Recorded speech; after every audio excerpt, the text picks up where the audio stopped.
Diz o ditado que religião a gente não discute. Mas como temos acompanhado o aumento de casos de violência motivada por diferenças religiosas em um Estado laico, é preciso debater a respeito da intolerância religiosa.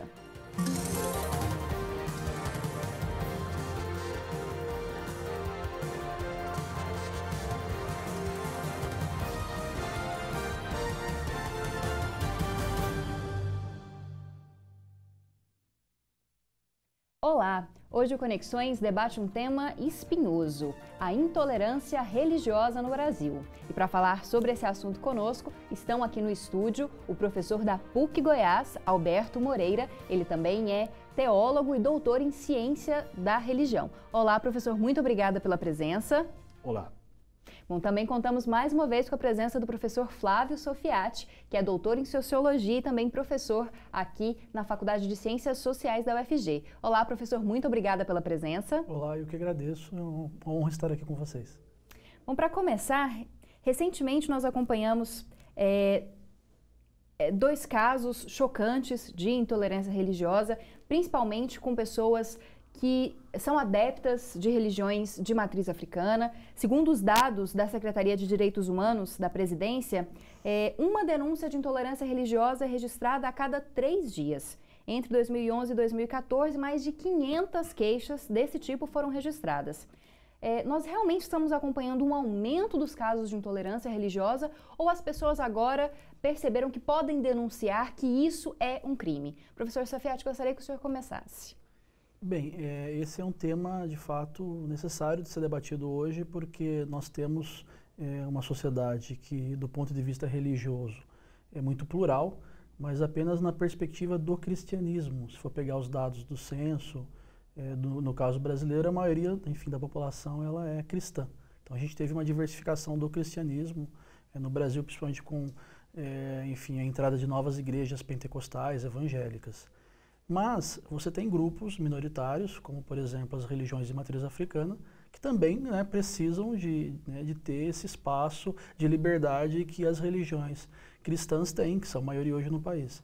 E em muitos casos não temos visto isso, né? Então esses casos de intolerância eles acabam denunciando de fato a necessidade de se debater essa realidade, considerando inclusive que o caso brasileiro, a ideia de laicidade ainda é uma ideia em construção. Porque se for pegar a história do Brasil como um todo, a maior parte da nossa história é um estado, enfim, onde o catolicismo era a religião, enfim, oficial. Depois, com a república, você tem, enfim, a lógica mais secularizante de separação entre Estado e Igreja, mas você ainda mantém, até hoje, uma certa discriminação positiva com relação ao catolicismo e uma discriminação negativa com relação às outras religiões. E as religiões de matriz africana são um grande exemplo dessa discriminação negativa que ainda se tem sobre elas. Não só com relação ao Estado, mas à própria sociedade. Professor, o senhor percebe isso também? O nosso Estado, apesar de dito laico, ele ainda tem um privilégio aos cristãos? Como disse o Flávio, os cristãos ainda perfazem a maioria da população no Brasil. Mas eu gostaria de colocar a coisa num âmbito, talvez num enfoque mais amplo.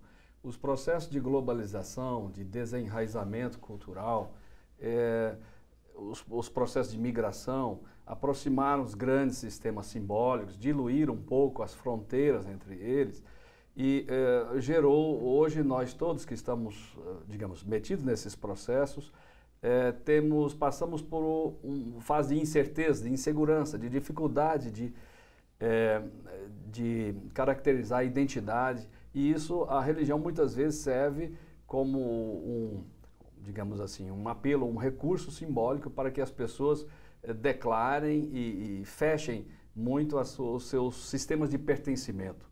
Portanto, a intolerância religiosa não é de forma alguma algo que ocorre só no Brasil. Ela é um fenômeno mundial e, como você falou no começo, crescente. Interessante que aqui os cristãos são a maioria da população e, portanto, recebem ainda um certo tratamento especial vamos dizer, em prejuízo das minorias religiosas, principalmente as religiões de matriz africana, enquanto que no exterior os cristãos são o grupo mais perseguido mundialmente. Não é? Os estudos têm mostrado, inclusive da ONU, que os cristãos são perseguidos em diversos países, principalmente onde a maioria é islâmica ou de outra religião. Bom, como o professor Sofiati falou e eu citei na primeira pergunta, nós acompanhamos recentemente 2 casos, né, de uma menina que foi apedrejada por estar com as vestimentas do candomblé, né, da Umbanda, e uma mãe de santo também que sofreu um infarto depois de ter sido perseguida por questões religiosas. Por que os adeptos dessas religiões de matriz africana, principalmente aqui no Brasil, sofrem esse preconceito maior? Tem uma questão também racial ligada a isso, professor Sofiati? Bem, do meu ponto de vista, o principal problema é com relação à própria perspectiva teológica. O cristianismo trabalha muito com a lógica de sagrado e profano, separação entre bem e mal. E essa ideia ela não está presente nas religiões de matriz africana. Essa noção de separação estanque, né, definitiva entre sagrado, profano, entre o bem e o mal, essa referência ela não é algo específico dessas religiões. E muitas vezes isso acaba causando um estranhamento, né, de uma cultura como a nossa, que é predominantemente cristã. Né? Então você tem vários estudos. Eu trago aqui o exemplo de um pesquisador norte-americano chamado John Burdick, que fez uma pesquisa na periferia do Rio de Janeiro.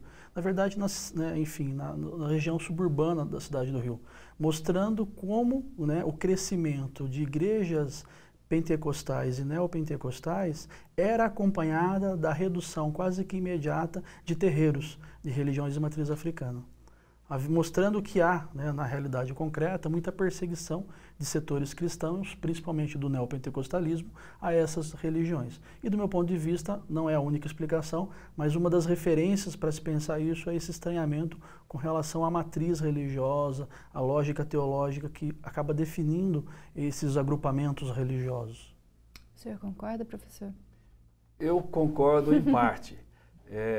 De fato, teologicamente, o cristianismo e as religiões ditas abraâmicas, como o judaísmo, cristianismo e islamismo, de fato, elas estão centradas na ideia de um Deus único e, por si só, tem uma certa propensão a essa intolerância. Mas, historicamente, se formos ver, o fenômeno religioso, o próprio catolicismo que se estabeleceu entre nós, ele é altamente sincrético.